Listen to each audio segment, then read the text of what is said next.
بسم الله الرحمن الرحيم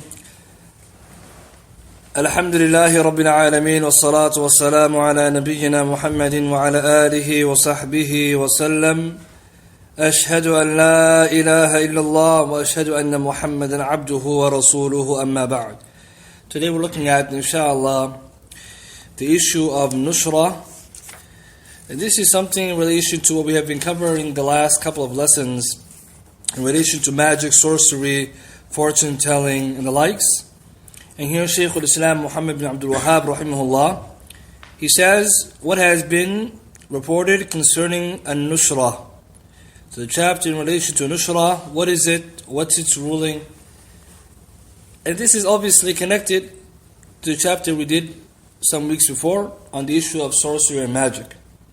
So Shaykh Ibn Uthaymeen rahimahullah, he mentions that Nushra here, linguistically, is derived from the word nashar, which means to separate. But here technically it's referring to spells that are performed for the one who's already been affected by magic. So somebody who's been affected by magic is mashhur, magic being used to cure this person.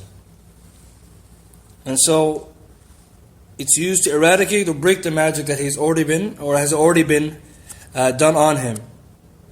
Other scholars they define it differently, but this is the most common definition. For example, Hafiz ibn al-Jawzi rahimahullah likewise says that Nushra is curing the one who is affected by magic,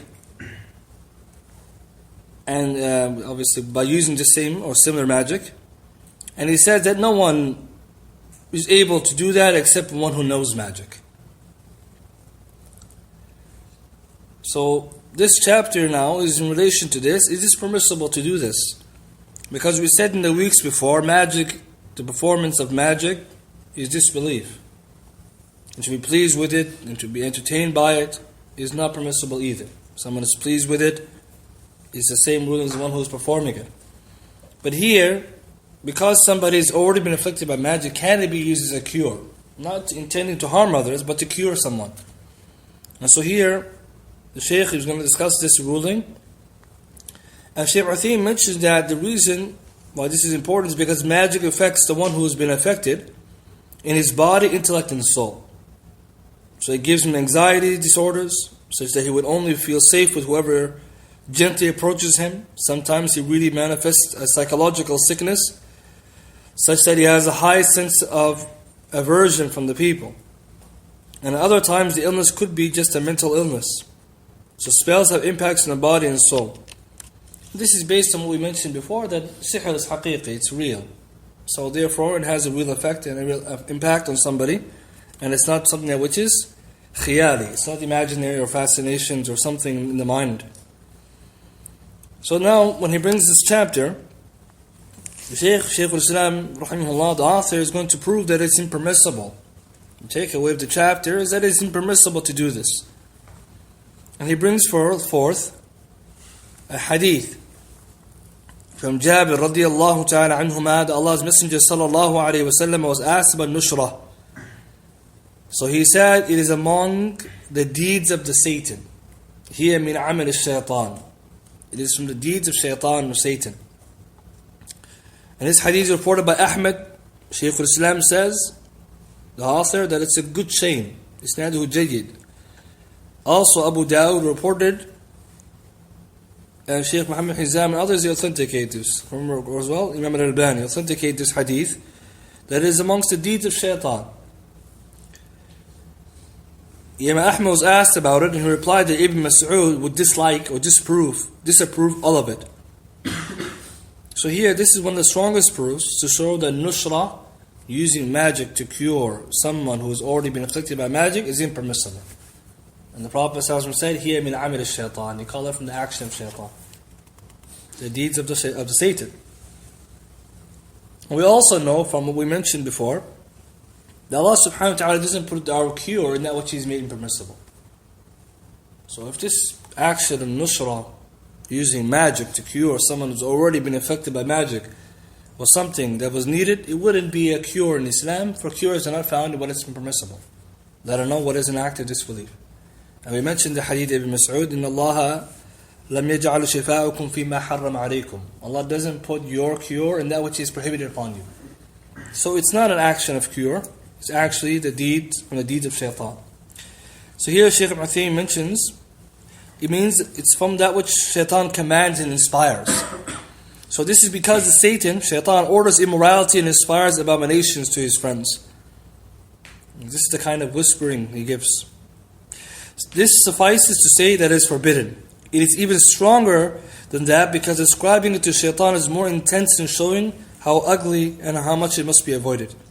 And the point of reference, the shahid from this text, and it's indicated that it's prohibited, is not restricted to direct expression of prohibition or negation of permissibility. Rather, when the punishments are connected to particular actions, then it is evidence for prohibition. And then he continues by mentioning that Imam Ahmad reported with authentic chain narration, and so it's actually a sahih hadith, and Ibn Mas'ud disproved or disliked all of this. This is what Imam Ahmad said when asked about it. And so here Shaykh Uthaymeen rahimahullah mentioned that the statement that Ibn Mas'ud, that he disliked it, the karahiyah here, it should not be understood just to mean something's makruh, the way that the latter scholars would understand it. And this is only a benefit when it comes to the issue of usul fiqh. He says that the word disapproval, or makruh, or karahiyah, would be used in most cases by the earlier scholars to mean prohibition. And it will not be used for other than that except due to certain indicators. But the latter scholars used it only for preference. So do not think that the word makruh in the usage or the statements of the earlier scholars is similar to the latter scholars.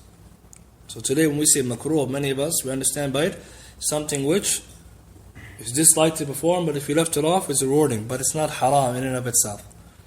But the earlier scholars, when they say makruh, they mean prohibited.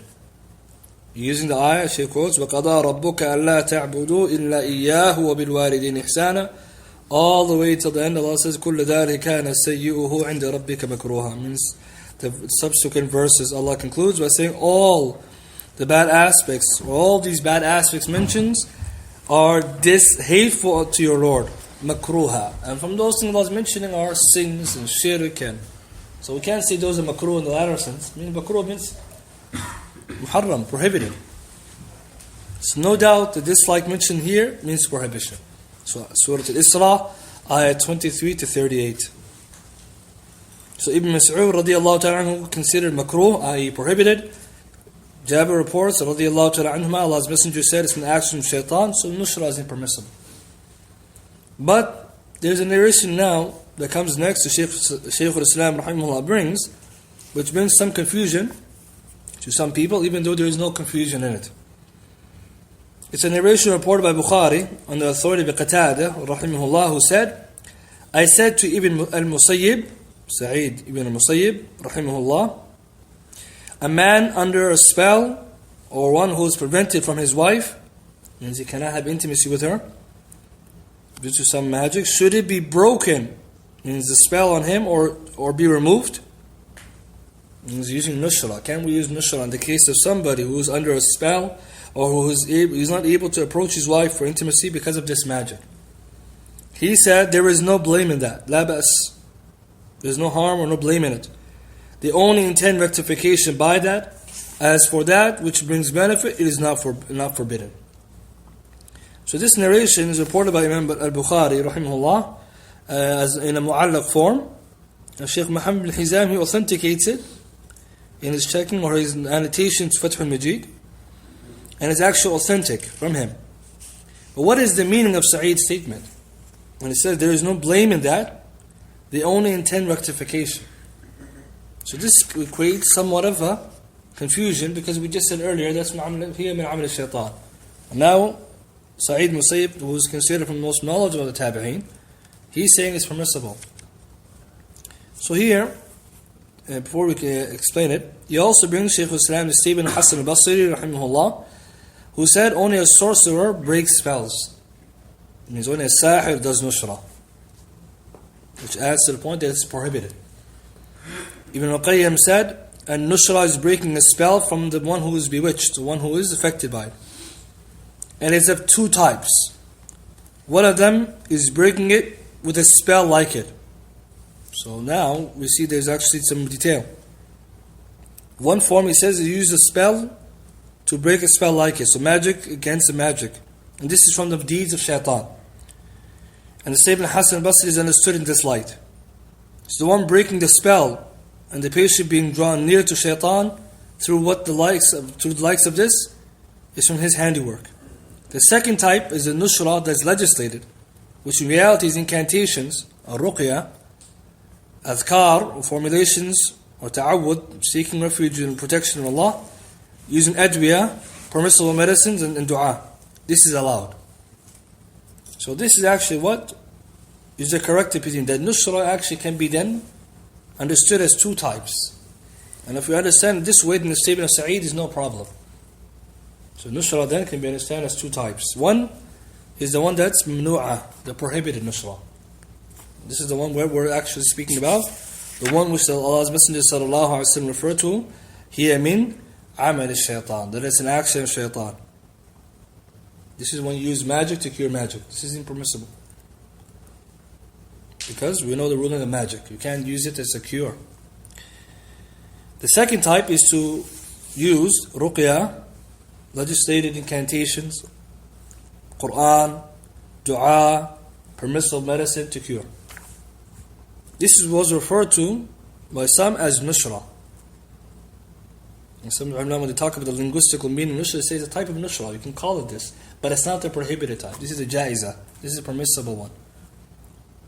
So if we understand this, then what Sa'id says there, he's referring to which type? He's referring to the second type, not the first type. So if we do this, the issue is cleared. Because we know Sa'id from the scholars, right, of the students of Sahaba. He's not reporting. He's not going against their opinion and their knowledge, the knowledge he learned from them. So here, Shaykh Uthaymeen, when he mentions this, he discusses here that it can be divided into two, harmful and beneficial, just as we mentioned. And the harmful one is prohibited, and the beneficial one is permissible. And Shaykh refers to it as a type of sihr, if you want to use that term.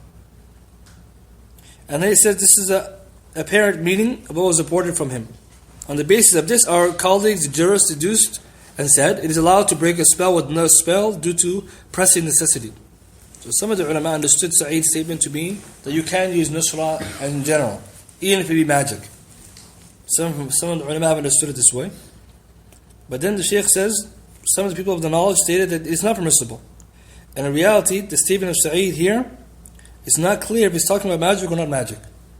And in any case, he said, if Ibn Musayyib and those above him, amongst those whose statements are not expressed as proofs, consider something permissible, it does not necessitate or necessarily mean that is allowed in Allah's ruling until it is referred to the Quran and Sunnah. So in reality, if he was saying that we can use it, and he was actually intending magic, then Sa'id's statement cannot be used as proof against the statement of Rasul sallallahu alaihi wasallam. So in reality, we can use that as proof. But we know what the dalil and evidence is that which is found in the book and the Sunnah. So if it's authentic from him, and then he was meaning this, then we would say Rasul sallallahu alaihi wasallam clarified the issue. But if he's intended what he intended, we mean by Quran and recitation, ruqya, medicine, then it's permissible. And this is what many of the scholars, they try to understand from him. Such as Shaykh Salih al-Shaykh and At-Tamheed, Sharh Kitab Tawhid, he understands it the same. And likewise, Shaykh Abdul Rahman al-Hasan al-Shaykh in Fath al-Majid, he understands the statement of Sa'id to mean this. So more than one scholar, they understand his statement not to mean that he is talking about magic. Rather, he said, Shaykh Abdul Rahman al-Shaykh, that the statement of Ibn Musayyib is carried to mean a type of nusra which is not known to have in it magic. So in reality, he's not intending magic. And this is, wallahu a'lam, more sound. But we know Sa'id from the students of Sahaba, but also one who would not permit magic and the use of it. But we know the severity of that issue. So in reality, the statement of Sa'id is not as evidence for using nusra. And sadly, some Muslims, they understand that it's permissible. And they try to use some of this as to confuse the people, saying it's a mas'ala khilafiyya. And the ulama said it's not like this. The tarjih is impermissible. It's not permissible to use magic to cure magic, and that's the strongest opinion. There's no open door And we mentioned last week the fabrication. Many people they circulate. The Sheikh bin Baz rahimahullah permitted it, and this is a great lie against him. As his most senior students, Sheikh al-Rajihi, Sheikh Faisal, others said he's never heard from ever such a fatwa was passed by him. And so, in reality, the conclusion of this issue is that nushra, magic to cure magic, is impermissible. As for the statement of Hassan here, remember correctly, it's actually not an authentic narration. Sheikh Muhammad Hizami mentioned not authentic that he said this. But nonetheless, we've already proven from the statement of Rasul sallallahu alaihi wasallam, "Hiya min amal ash-shaytan." The nushra is from the action of shaytan, therefore it's not permissible. And so with that we note, as Muslims, that if somebody is affected by magic, how do they cure themselves? From that which is legislated in the Sharia, which is through ruqya shar'i, legislated ruqya shar'iyya, means they recite upon him the Quran and adhkar are reported, authentic, that the person also, he make dua to Allah, that he recite the Quran itself, and he may even use permissible medicines to cure his body or his mind like this. This is how someone should cure themselves. As for going to the magician to find out different things about maybe how the magic was done, or where was the magic performed, the Shaykh Salih was asked about this. He said this is not allowed either. We can't refer to the magician to find information about how to cure the magic, even though we're not asking him to do it. And he also warned against, when asked about the issue of people using this, some du'at saying it's an issue of difference of opinion, that this reality is not said by one who has knowledge, and one who is not a student of knowledge, who say this to confuse the people, and to actually open the door for the practice of magic. We already mentioned before the ruling of magic and its actions. How can then someone come and say, well, in the dire case you can go and use magic to cure magic? So in summary, this is what this lesson is about. Well, this is a very long lesson. And it builds upon what we've already been mentioning about the issue of magic and its ruling. And so with this, if you understood the lesson before about magic and its ruling, then this will obviously come as an extension of the impermissibility.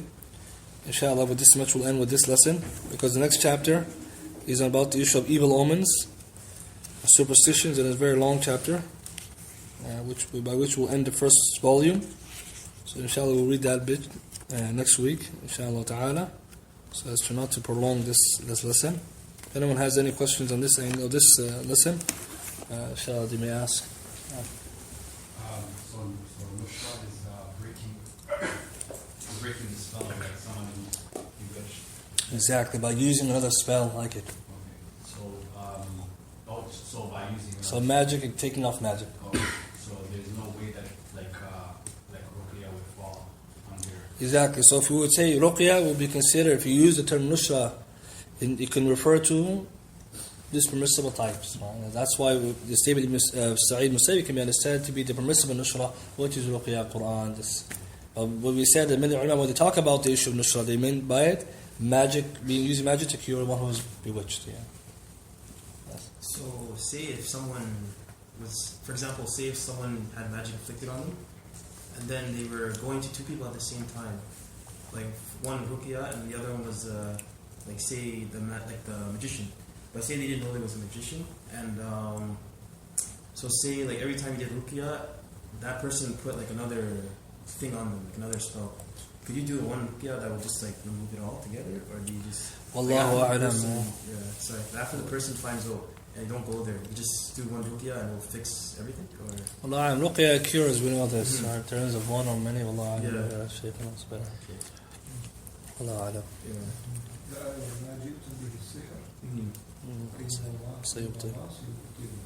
Whatever you come with sihr, shows you the generality that one session of ruqya, Allah answers the dua. Yeah.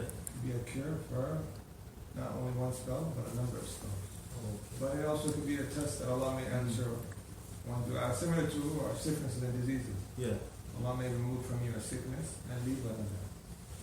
So it's turn back to the scenario of that person. Thank you.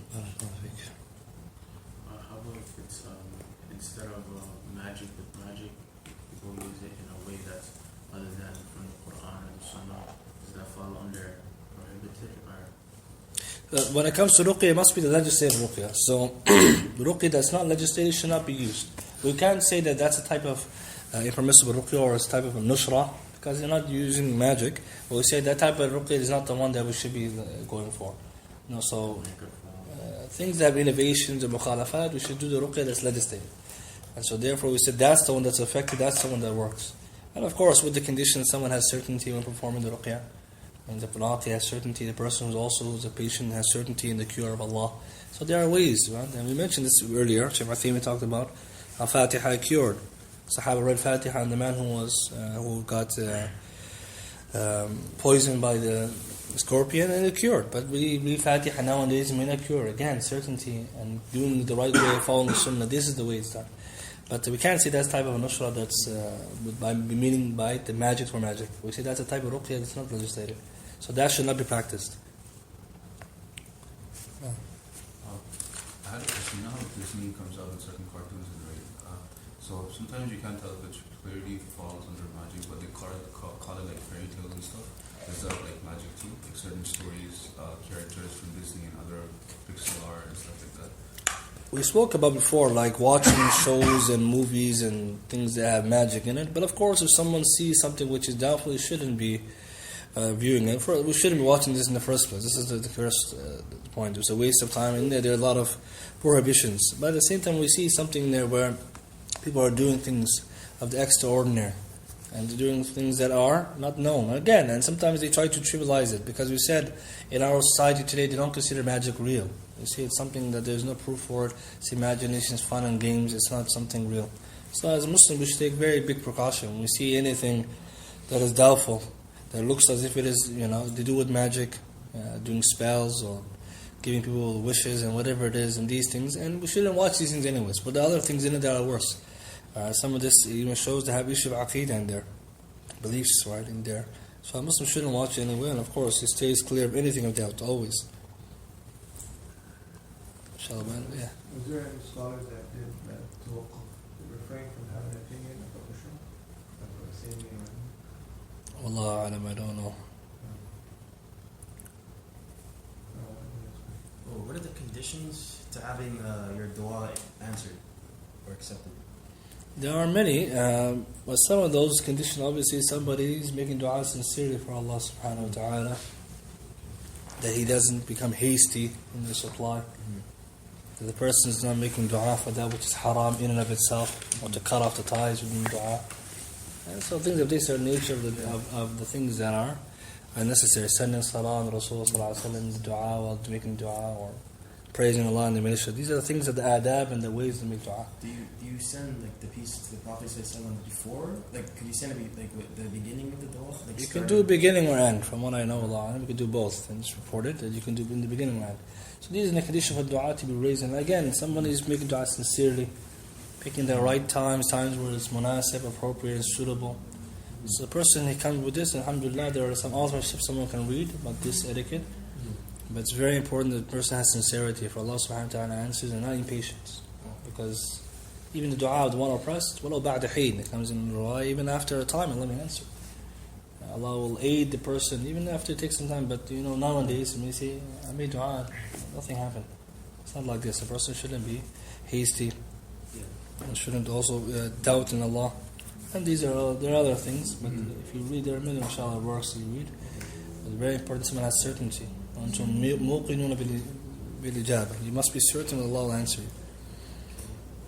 Thank you. Another thing, undoing the nuts, does that fall into Mishra? Like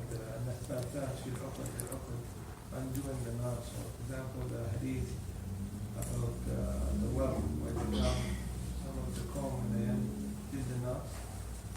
Do we say that's some form of Mishra? They say linguistically they refer to as that as a nushra, because the word nashara is used. So they say linguistically that's intended, but it's not the prohibited type. For breaking the magic, undoing it is permissible. For someone to find what it is, just to undo it. But it's not the type of prohibition the word nushra intended by where the magic is used to do magic.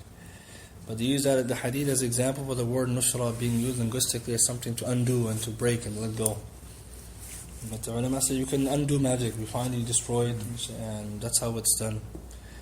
If someone knows where it is or how it's done. Inshallah. Subhanakallahumma bihamdika ashhadu an la ilaha illa anta astaghfiruka wa atubu ilayk.